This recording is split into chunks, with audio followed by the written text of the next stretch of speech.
So she's doing really, really well, and we hope that she'll be going back to the wild really soon. So you see how they have those massive heads?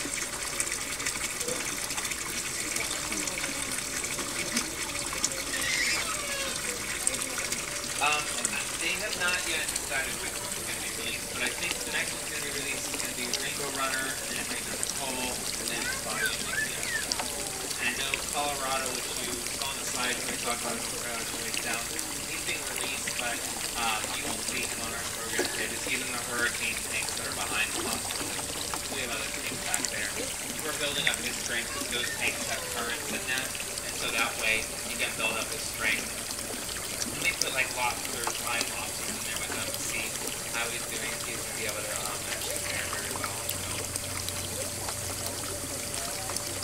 no, we thought at first she was because she really wasn't doing her back limbs, but it was just because she was really, really sore from the accident. So she uses them now, but we're supposed to be giving her some physical therapy. So, move around a little bit. So over here, on this side over here is Hunter. And Hunter is also a loggerhead sea turtle.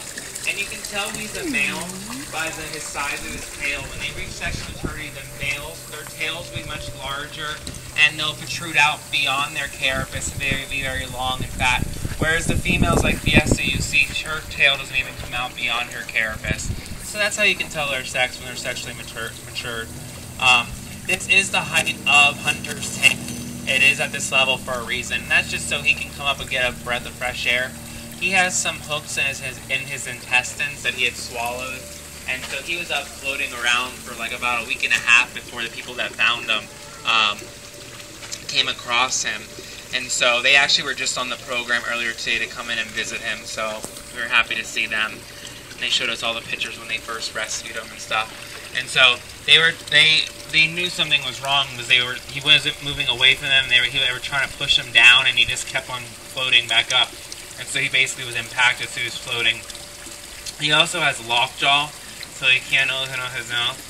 So we have to give him physical therapy, and basically stretch open that mouth for him.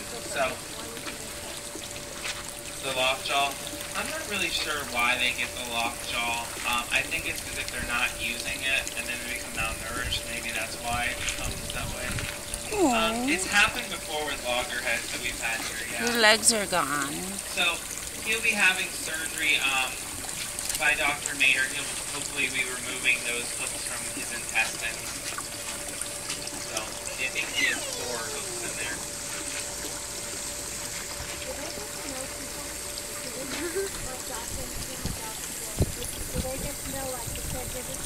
I think they have an idea of who we are. Because I think if I was an animal, I would know who fed me. So I think I have an idea. But some of them, I think when they see us, it's like they know. But no, I think yes. So, but they're not like dolphins where we can train them to do anything. Like we don't have any Shamu experiences here.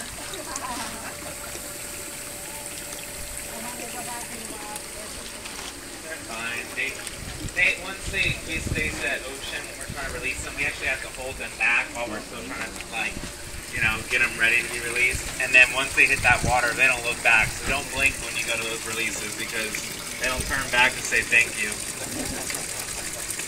They hit that water and they keep going.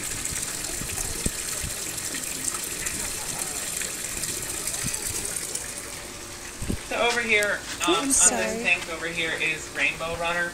We don't name these guys, so most of you probably would think I named them, but I didn't.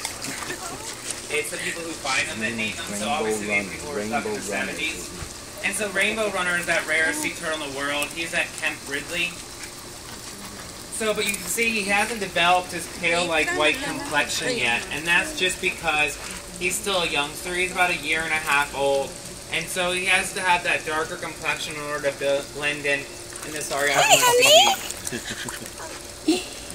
And so, once he gets older, he'll develop those pale, like white complexion. And So he swam all the way across the Gulf over here to Marathon, only to be entangled in that monofilament, that fishing line I was telling you about.